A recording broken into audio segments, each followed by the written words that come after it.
ಆಯ್ತು ಆಯ್ತು ಮೆತ್ತಿಗೆ.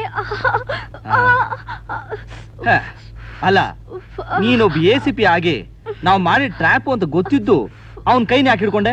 ಸೆನ್ಸ್ ಇದೆಯಾ ನಿಂಗೆ? ಅವ್ರ ಹತ್ರ ಬರೋವರೆಗೂ ನಾನು ACPನೇ ಆಗಿದ್ದೆ. ಅವ್ನು ನನ್ನ ತಾಳಿ ಕೈ ಹಾಕಿದಾಗ ನಾನು ಒಬ್ರೆ ಹೆಂಡತಿ ಅನ್ನೋದು ಮಾತ್ರ ಜ್ಞಾಪಕ ಬಂತು.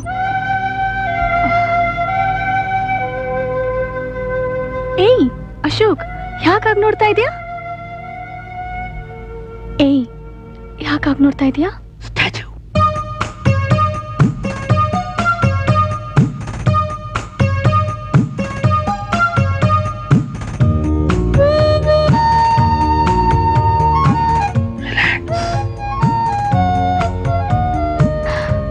ನಾನೇನು ಹೆಂಡತಿದ್ದಾನೆ, ಆದ್ರೂ ಸ್ಟ್ಯಾಚ್ಯೂ ಹೇಳಿ ಕಿಸ್ಕೊಡ್ಬೇಕಾ? ನೀನು ನನ್ನ ಹೆಂಡತಿ ಅಂದ್ಕೊಳ್ಳೆ ಸಂತೋಷ ಆಯ್ತು. ಅದನ್ನ ಅನುಭವಿಸೋಕೋಸ್ಕರ ಗಂಡ ಅನ್ನೋ ಅಧಿಕಾರನ ಚಲಾಯಿಸ್ತೆ. ನಿನಗೆ ಹೆಂಡತಿ ಅನ್ನೋ ಫೀಲಿಂಗ್ ಬಂದ ಹಾಗೆ ತಾಯಿ ಆಗ್ಬೇಕನ್ನೋ ಫೀಲಿಂಗ್ ಯಾವತ್ತೂ ಬರ್ಲಿಲ್ವಾ? ಅಯ್ಯೋ, ನಿನ್ನೆ ತನಕ ಗವರ್ಮೆಂಟ್ 2 ಮಕ್ಕಳು ಸಾಕು ಅಂದ್ರು, ಇವತ್ತು 1 ಮಗು ಸಾಕು ಅಂತಿದ್ದಾರೆ, ನಾಳೆ ಮಕ್ಕಳೇ ಬೇಡ ಅಂತಾರೆ. ಅದಕ್ ಮೊದ್ಲು ನಾವೇ ಪ್ರಿಪೇರ್ ಆಗೋದು ಒಳ್ಳೇದಲ್ವಾ? ಅವರು ಐ ಆಮ್ ನಾಟ್ ಜೋಕಿಂಗ್, ನಿಜ ಹೇಳು. ನನ್ಗೂ ಆಸೆ ಇದೆ ಅಶೋಕ್, ಆದ್ರೆ ನಾವಿರೋದು ಪೊಲೀಸ್ ಡಿಪಾರ್ಟ್ಮೆಂಟ್ ಅಲ್ಲಿ. ನಾವಿವತ್ತು ಮನೆ ಬಿಟ್ರೆ ಮತ್ತೆ ಜೀವಂತವಾಗಿ ಬರ್ತೀವಂತ ಗ್ಯಾರಂಟಿ ಏನಿದೆ? ಅದು ಅಲ್ಲದೆ ನಾವಿಬ್ರು ಅನಾಥರು, ಇನ್ನೊಬ್ಬ ಅನಾಥನ ಯಾಕೆ ಹುಟ್ಟಿಸ್ಬೇಕು? I am right?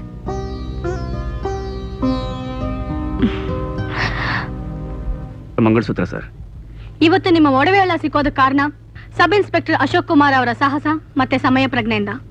ಒಬ್ಬೊಬ್ಬರಾಗಿ ಬಂದು ನಿಮ್ಮ ಒಡವೆನ ಗುರ್ತಿಸಿ ತಗೋಬೇಕು ಅಂತ ಕೇಳ್ಕೊತೀನಿ. ಇಲ್ಲ ಮೇಡಮ್, ನಮ್ಮ ಒಡವೆನ ಅಶೋಕ್ ಕುಮಾರ್ ಅವ್ರ ಕೈಯಿಂದನೇ ಕೊಡಿಸಿ. ಹಾಗಾದ್ರೆ ನಂದು ಮೊದಲು ತಗೊಂಡ್ಬಿಡ್ತೀನಿ.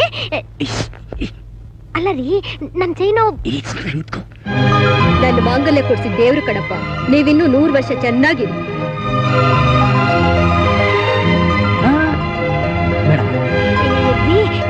ನಾನು ತಗೊಂಡ್ಬಿಡ್ತೀನಿ. Last last. ನಮಸ್ಕಾರ. Photo please. ಬೇಡಿ, ನಂಗೆ ಅದೆಲ್ಲ ಇಷ್ಟ ಇಲ್ಲ. ನಮ್ಮ ಸಂತೋಷಕ್ಕಾಗಿ ಒಂದು ಫೋಟೋ ಸರ್. ಅಲ್ಲ ಬಾಸ್, ನಾನ ಬೇಡ ಸರ್. ಬಾಯ್ಲಿ. ಇವತ್ತಿನ ಯಶಸ್ಸಿಗೆ ಕಾರಣ ನನ್ನ ಸ್ನೇಹಿತ ಅಲ್ಲಾ ಬಕ್ಷ್ ಕೂಡ.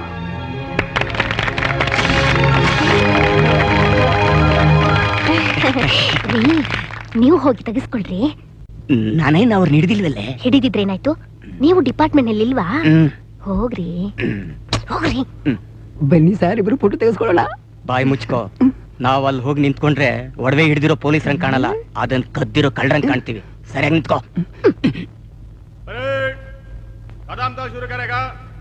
Ashok, be serious. ನಾನು ಹೇಳ್ತಾನೆ ಇದ್ದೀನಿ, ನಾಳೆ August 15 ಫ್ಲಾಗ್ ಹಾಸ್ಟಿಂಗ್ ಟೈಮ್ ನಲ್ಲಿ ಮತ್ತೆ ಕಮ್ಯುನಲ್ ಪ್ರಾಬ್ಲಮ್ ಶುರು ಆಗೋ ತರ ಇದೆ. ನಮ್ ಡಿಪಾರ್ಟ್ಮೆಂಟ್ ಅವ್ರಿಗೆ ಇಲ್ದೇ ಇರೋ ಪ್ರಾಬ್ಲಮ್ ಇದೆ ಅನ್ಕೊಂಡು ಅದನ್ನೇ ದೊಡ್ಡ ಇಶ್ಯೂ ಮಾಡೋದು ಬಿಟ್ಟು ಬೇರೆ ಏನು ಗೊತ್ತಿಲ್ಲ. What you mean? ಇದು ಕಮ್ಯುನಲ್ ಪ್ರಾಬ್ಲಮ್ ಅಲ್ಲ, ಅವರು ಕ್ರಿಯೇಟೆಡ್ ಪ್ರಾಬ್ಲಮ್. ಕೆಲವರು ತಮ್ಮ ಸ್ವಾರ್ಥಕ್ಕಾಗಿ ಗಲಾಟೆ ಹುಟ್ಟಾಕ್ತಾರೆ, ಆ ತಿಳಿದ ಜನ ಹೊಡೆದಾಡಿ ಸಾಯ್ತಾರೆ. ಅದಕ್ಕೆ ಪರಿಹಾರ ಹೊಡೆಯೋದ್ರಿಂದ ಅಲ್ಲ, ಬುದ್ಧಿ ಹೇಳೋದ್ರಿಂದ ಸಿಗುತ್ತೆ. ಬುದ್ಧಿ ಹೇಳಿದ್ರು ಕೇಳದೆ ಇದ್ರೆ? ನೀವು ಯಾವತ್ ಬುದ್ಧಿ ಹೇಳಿದ್ರ ಅಂತ ಹೇಳಿ? ಪವರ್ ಇದೆ ಅಂತ ಸಿಕ್ದವ್ರಿಗೆಲ್ಲ ಬಾರಿಸಿದ್ದೀರ, ಅದು ಕೋಮು ಗಲಭೆಯಿಂದ ಹೋಗಿ ಕಾಕಿ ಗಲಭೆಗೆ ತಿರುಗುತ್ತೆ. ಅಲ್ಲ, ನನಗೊಂದು ಅರ್ಥ ಆಗಿಲ್ಲ. ಪಾಠನೇ ಮಾಡದೆ ಹೋಮ್ವರ್ಕ್ ಮಾಡಲ್ಲ ಅಂದ್ರೆ ಹೇಗೆ? ಪಾಠ ಮಾಡಿ ಹೋಮ್ವರ್ಕ್ ಕೊಟ್ಟು ಆಮೇಲೆ ತಪ್ಪು ಮಾಡಿದ್ರೆ ಹೊಡಿಬೇಕು, ಏನಂತೀಯ?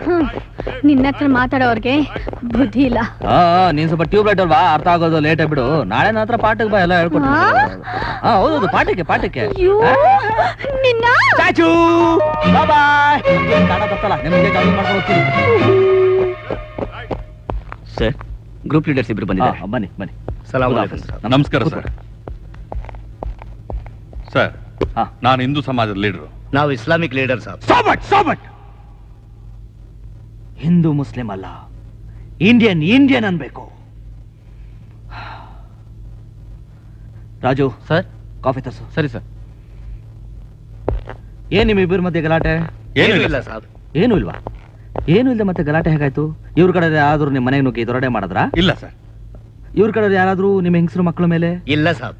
ಇಲ್ಲ. ಯಾರಾದ್ರೂ ಏನಾದ್ರು ಹೇಳಿದ್ರಾ? ಇಲ್ಲ ಸರ್. ಇಲ್ಲ. ಯಾರು ಏನು ಹೇಳಲಿಲ್ಲ, ಯಾರು ಏನು ನೋಡ್ಲಿಲ್ಲ, ಯಾರು ಏನು ಮಾಡ್ಲಿಲ್ಲ. ಆದ್ರೂ ಗಲಾಟೆ ಆಯ್ತು. ಹೇಗಾಯ್ತು ಗಲಾಟೆ? ಕೂತ್ಕೊಳ್ಳಿ. ನಿಮ್ಗೆ ಸಂಸಾರ ಇದೆಯಾ? ಇದೆ ಸರ್, 2 ಮಕ್ಕಳಿದ್ದಾರೆ.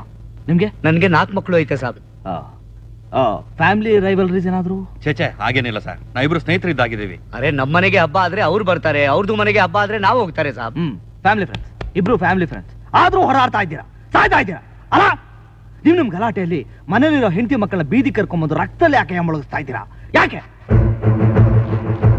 ಯಾವ ಜಾಗಕ್ಕೋಸ್ಕರ ನೀವು ಒಬ್ಬರೊಬ್ಬರನ್ನ ಕೊಂದು ಸ್ಮಶಾನ ಮಾಡ್ತಾ ಇದ್ದೀರೋ ಆ ಜಾಗದ ಮಹತ್ವ ಏನಂತ ನಿಮಗೆ ಗೊತ್ತಾ? ಸ್ವಾತಂತ್ರ್ಯಕ್ಕೋಸ್ಕರ ಬ್ರಿಟಿಷರ ವಿರುದ್ಧ ಹೋರಾಡಿ 150 ಜನ ಭಾರತೀಯರು ಪ್ರಾಣ ಬಿಟ್ಟಂತ ಪುಣ್ಯ ಸ್ಥಳ ಅದು. ಅವತ್ತವ್ರು ಯಾರಿಗೂ ನಾನು ಹಿಂದೂ ಮುಸ್ಲಿಂ ಕ್ರೈಸ್ತನ ಭೇದ ಭಾವ ಇರಲಿಲ್ಲ. ಭಾರತೀಯರನ್ನ ಒಗ್ಗಟ್ಟಿತ್ತು, ಸ್ವಾತಂತ್ರ್ಯ ಬೇಕು ಅನ್ನೋ ಗುರಿ ಇತ್ತು. ನಿಮ್ಗೆ ಯಾವ ಗುರಿನೂ ಇಲ್ವೇ? ಅದಕ್ಕೆ ಒಬ್ಬರೊಬ್ಬರು ಹೋರಾಡ್ಕೊಂಡು ಸಾಯ್ತೀರ. ನೋಡಿ, ನಾವು ಹಿಂದೂ ಮುಸ್ಲಿಂ ಅನ್ನೋದನ್ನ ಮರೆತು ನಾವೆಲ್ಲ ಭಾರತೀಯರು, ನಾವು ಶಾಂತಿಯಿಂದ ಬದುಕಿ ಇನ್ನೊಬ್ರು ಶಾಂತಿಯಿಂದ ಬದುಕಲಿ ಅಂತ ಯೋಚನೆ ಮಾಡಬೇಕು. ನೀವು ಯೋಚನೆ ಮಾಡ್ತಿರೋ ಇಲ್ವೋ? ನೀವಿಬ್ರು ಜಗಳ ನಿಲ್ಲಿಸಿ ಒಂದಾಗದೆ ಇದ್ರೆ ನಾನ್ ನಿಮ್ ಪಾಲ್ಗೆ ಬ್ರಿಟಿಷರಾಗಬೇಕಾಗುತ್ತೆ. ಕಾಫಿ ಕುಡಿದು ಹೋಗ್ಬೋದು.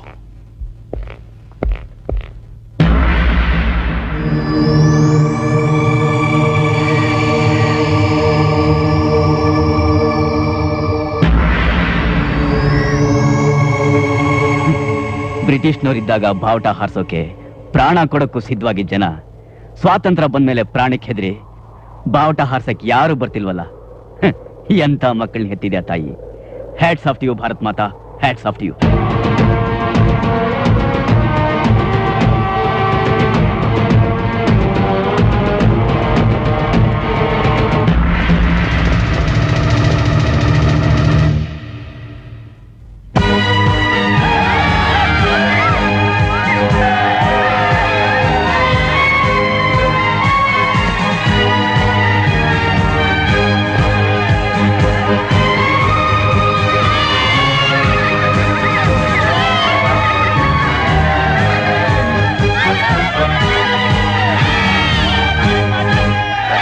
ಕೈಯಿಂದನೇ ಬಾವುಟ ಹಾರಿಸಬೇಕು. ಬನ್ನಿ ಸರ್. ಹಾ ಸಾಬ್, ಬನ್ನಿ ಸಾಬ್. ನಾನಾ? ನೋ. ಈ ದೇಶದ ಭವಿಷ್ಯ ಇರೋದು ಈ ಮಕ್ಕಳ ಕೈಯಲ್ಲಿ. ಅವ್ರ ಕೈಯಲ್ಲಿ ಮಾಡಿಸಿ.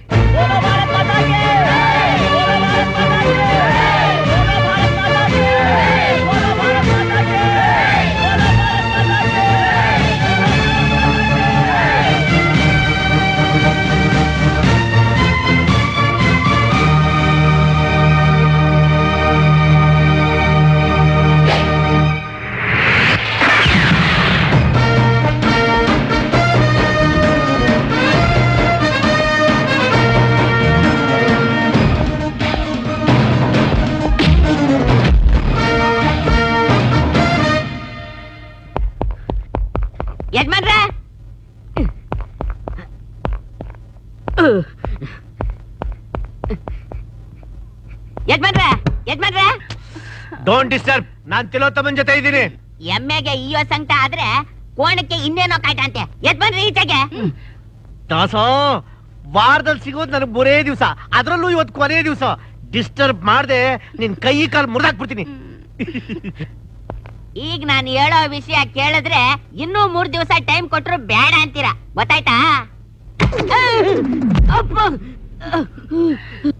ಅಯ್ಯೋ ನೀನ್ ನಾಳೆ ಏನಾಯ್ತಾ ಅಂತದ್ದು?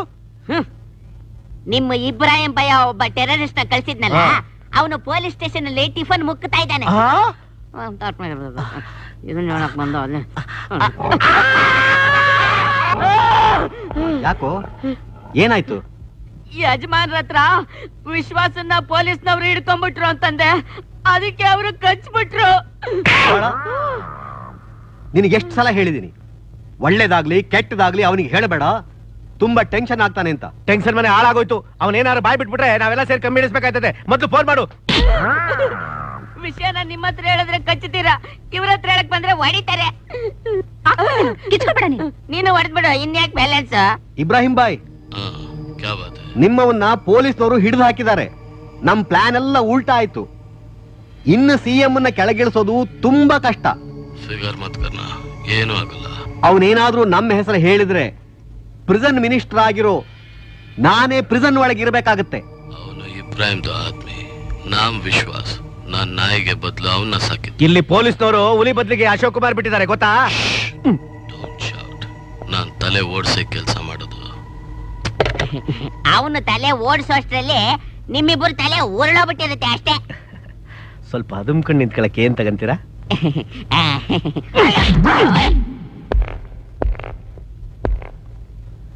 ಟಿಫನ್ ಏನಾದ್ರು ಮಾಡದ್ನಾ? ಬೇಡ ಅಂದ್ರೆ ಸರ್. ನೀನ್ ಯಾರಿಗೆ ಕೆಲಸ ಮಾಡು ಅಂತ ಹೇಳಿದ್ದು? ನೋಡು, ನಾನು ಎಲ್ರಾಗಲ್ಲ. Come on tell me. ನನ್ನ ಹೆಸರು ವಿಶ್ವಾಸ್. ಮಾಡೋದು ದೇಶದ್ರೋಹದ ಕೆಲಸ. ಹೇಳು, ಅವ್ರು ಯಾರು ಹೇಳು? ನನ್ನ ಹೆಸರು ಗೊತ್ತಾದ ಮೇಲೂ ನಾನು ಎಂಥವನು ಅಂತ ನಿನಗೆ ಗೊತ್ತಾಗ್ಲಿಲ್ವಾ?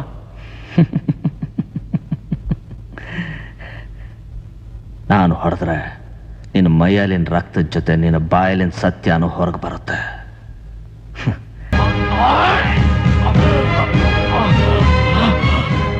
ನ್ಯಾಷನಲ್ ಫ್ಲಾಗ್ ನನ್ನ ತಾಯಿ ತಾಗೆ ಅದನ್ನು ಸುರ್ತೀಯ.